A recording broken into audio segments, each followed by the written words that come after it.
Okay, this is a review on the new and very much talked about hangar-parkzone ultra micro mosquito. Okay, so we're on the bench and I've got the mosquito. So first off, I want to go off basically how to set it up out of the box.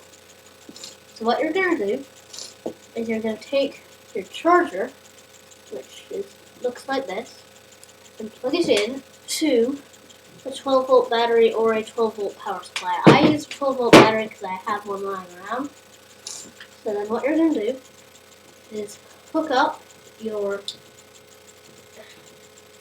alligator clips to your battery, to the 12-volt battery, and then plug the flight battery into the other end, set it to 0.7 amps, and click the start button, and the light will begin to flash, which means it's charging. And then when it starts flashing like this or sweeping from side to side, that means it's done. So then you hit the button again, unplug it from your main battery, and unplug it from here. So now that the battery is charged, you're going to take your battery, mount it in the airplane, well, plug it in, make sure you line up the two red dots on the same side, and then you can look in, and I don't know if you can see it in here, but the red light inside will be flashing. So then you're going to take your transmitter. I'm just using a basic LP4 DSM transmitter, just a little one that comes like with the radio flies that they do. And you're going to push in on the left stick until you hear it click. And then, while holding that down, turn it on. And the light will flash, and it will be beeping. And then it will stop flashing and stop beeping. And the light in your airplane will go solid. And then you have control of the airplane.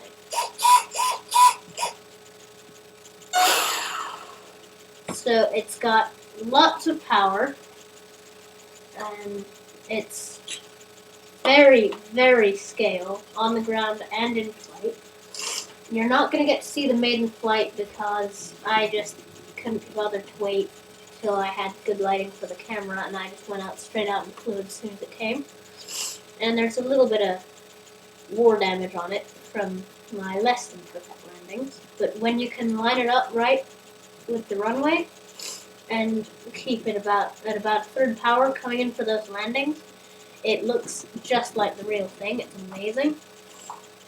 Oh, and one thing, do not try to make this glide. It does not glide.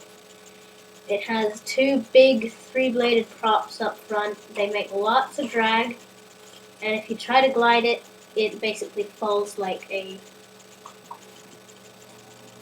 faster than your average rock. It's basically unglidable because it's also considerably heavier than any of their other ultra micros. This is 2.6 ounces, so about twice the weight of my Foresight here. Actually, a bit more than twice the weight, with not a whole lot more wing area. Anyway, so that's how you set it up. Now I'm going to go over, and that's tips on how to set it up. It's fairly aerobatic, not nearly as aerobatic as some of their others because it's considerably larger. It's got a lot more wing loading. But it flies very nicely. It can do the usual things: loops, rolls. I haven't tried flat spins because I'll probably destroy it. And I suggest that you don't try them either. But inverted flight, it's okay inverted, but you need quite a bit of forward pressure in order to get it to stay flying inverted. Yeah, that's pretty much it. Oh, right. Go over the scale details. Very nice scale details. The landing gear is not very scale, but it's very nice. It's got much bigger wheels than the other ones did. These wheels are a good 1.5 inches in diameter, whereas on